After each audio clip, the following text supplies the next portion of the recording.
What's good? Peace and blessings to the dope family. If you didn't know, this channel exists solely for the enlightenment, survival, and maturation of men.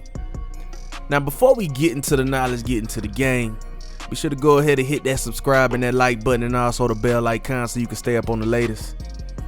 Alright, today I'm going to give you a different perspective on why women test you, and ways to bring that down to a minimum. Those that are well versed in women understand that in 2020 you will be hard pressed to find a woman who sees your masculine frame and high value as a blessing and be willing to put aside the test altogether. This will require 100% full submission, and I won't say it doesn't exist, but relationships today are facing layers upon layers of programming that would take more than just your mental clarity, but would require her to operate on the same level of logic and reason as you. You know what I mean? Meaning if she feels herself about to get out of pocket with you, she could check it within herself and ask herself, is what I'm about to say to this man coming from a righteous place within?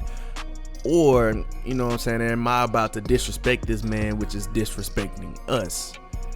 So it's not impossible to find a woman with this level of self-regulation, but the pool is smaller than you think, because it's rare to come across a human being, man or woman, period, that can successfully and consistently win, when it's going against their own nature. But nonetheless, you attract what you deserve. So to be able to grasp and gain an in-depth perspective on this matter, we must first go to the root and have a bit of a snapshot history lesson of the reason women test you. In the beginning, back when humanity was comprised mostly of, tight-knit tribes, a person living in these more tribal, savage, chaotic times, life was very uncertain. You could be living 1 minute and dead the next by any cause that's other than natural, just passing away in your sleep, whether it be another tribe, a member of your own, or a number of wild beasts that existed in those times, but most people today, just to keep it real, would panic if the power goes out. But anyway, think about women of these times. Sure, their mentality is tougher back then, but so was the world around them. You know what I mean? In a world with no laws, the smartest, in combination with the strongest, it's usually the ones who gonna thrive. So it was in their best interest to partner with the man who gave her the greatest chances of survival. Without a man to protect her, the woman's chances of survival were little to none. So as the world changed, the same principles applied, but the threat to life lessened and morphed to more so a high comfort level in life being the goal. Now the threat of losing one's life, it still very well exists today, and violence is very real, but it's not as accepted or a normal way of life as it was in the sword and shield toting days.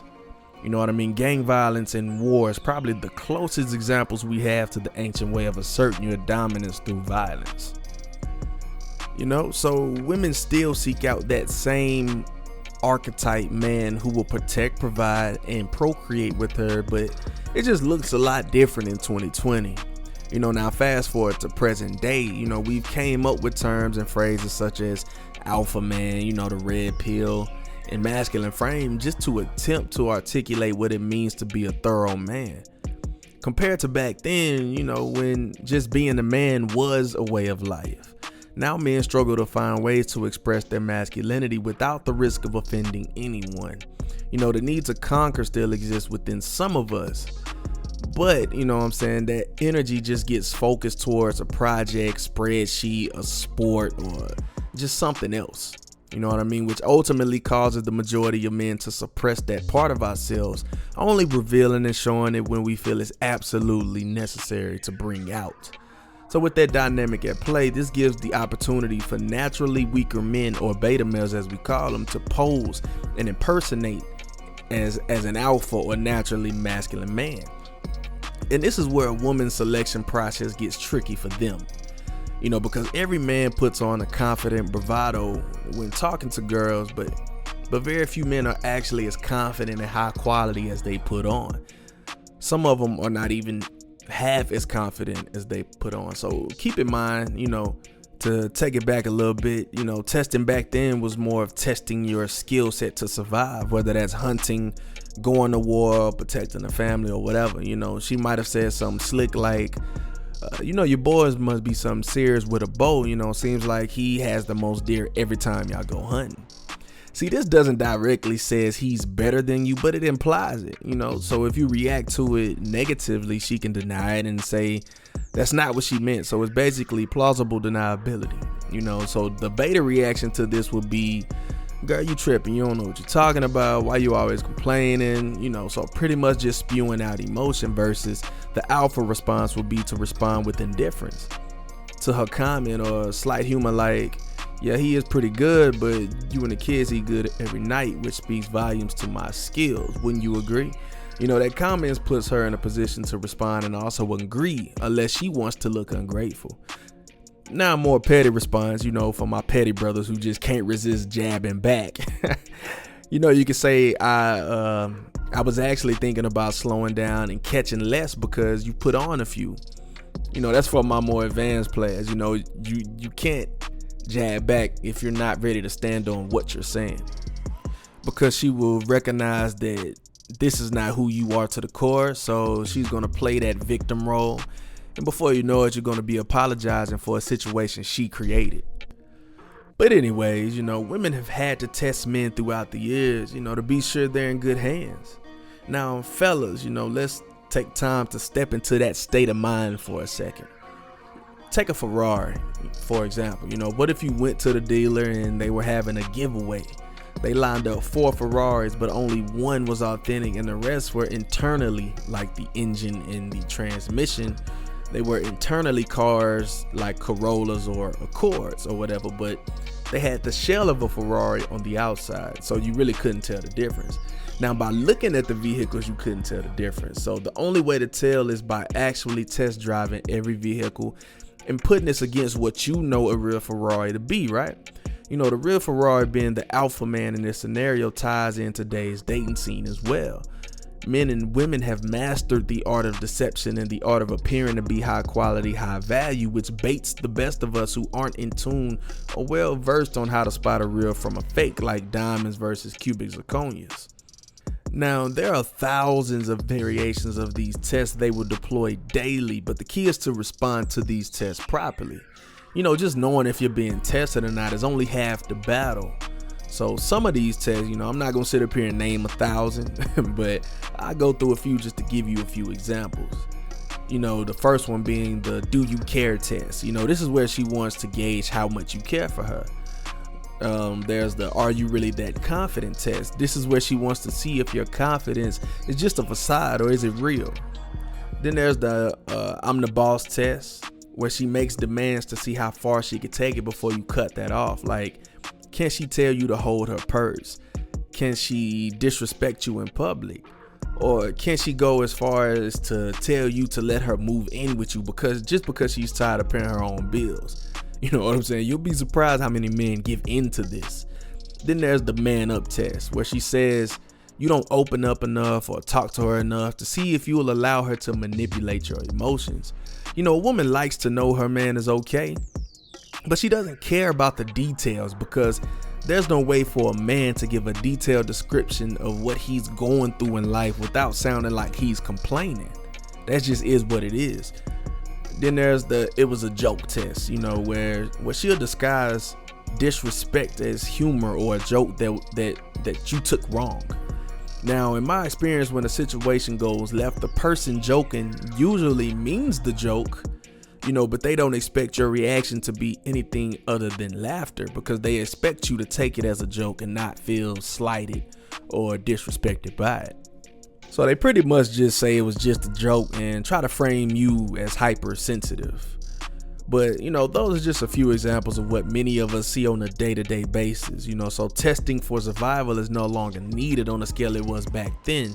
So now it's more so women testing the quality of your masculine character to determine if they even want to entertain getting to know you at all. The best way to view these tests is simply knowing they wouldn't test you at all if they were not interested in you. But on the other hand, of course there's a but, right? But on the other hand, these tests are harmless and expected starting out at the beginning, right? But if you're years deep into your relationship or marriage, these tests can very well be disrespectful and unnecessary. Some women don't know how to cut off the disrespect, and that's when you cut them off, plain and simple. You know, to give you an example, in college, I took this lifeguarding course as an elective, right? So the first thing the lifeguard instructor told us was, when you're attempting to save somebody, of course you're going in. You want to assess the situation, the safety of the situation, right? Then when you go in full throttle, you are attempting to save this person's life. So the first attempt, you're trying to apply the technique that you learned in class, right? So this person is, of course, panicking. So they're fighting you off, they're pushing, they're putting their hands on top of your shoulders and your head to just get out of the water and gasp for air, which is pushing you down. So he always say, take a step back. Well, you're in water, so you can't take a step back. So he always say, just back up some and start to talk to them. So you want to start by telling them, hey, I'm attempting to save your life. When I grab you, I need you to relax. So of course you make another attempt, and you will be surprised at how many cases where the victim and the lifeguard drown and die because, simply because the victim did not know how to be saved. They didn't know that, okay, my help is here, I'm gonna let them help me. They are the expert in saving people. You know what I mean? So if you correlate that to your relationship, man, if you keep that same mentality and realize every woman does not know how to be helped or assisted. Every woman does not want your help or your assistance. They don't know how to be saved if you so choose to save them. You know what I mean? But you shouldn't be out here just saving anybody, right? So to wrap this up, fellas, women will test you. It's just going to happen, and it's a part of their nature. Don't view the test as a bad thing, though. It's no different than you test driving a car or asking for a sample of the food before you buy it. How many times have you acquired something off of appearance only to find out you didn't like it or simply had no use for it? Being that careless when it comes to women can prove to be a life-changing mistake. So it's in their best interest as well as ours to be more careful in our selection process. It's on you to learn what these tests are and how to pass them, because every woman is going to have tests that are unique to her style, but she's wanting the same thing as the rest of them, and that's to know you're a thorough, high-value dude. Some call this hypergamy, others simply call it common sense. It's in a woman's best interest, evolutionary wise, to want strong alpha men. And this is why they test us. So it's in your best interest to not complain about it, but just simply learn it. If you want to be in a successful relationship, if you want to one day successfully get married, you're going to have to learn the opposite sex. You understand what I'm saying? Now, for those of us who rather just pump and dump and keep it moving, that's perfectly fine. This is good information for you, but it's not as critical for you as for those who one day want to have something solid, who wants to be with the same woman for an extended amount of time. You must learn, you must pay attention, and you must just study the opposite sex, period. You know what I mean? But like I always say, man, it's a hard journey, but a necessary journey of maturation. Before you go, if you already haven't, be sure to hit that subscribe button, hit that like button and the bell icon so you can stay up on the latest. And feel free to email me at dopediscourse@gmail.com for your free consultation, or just simply to chop it up. But until next time, my dope family, I'm out.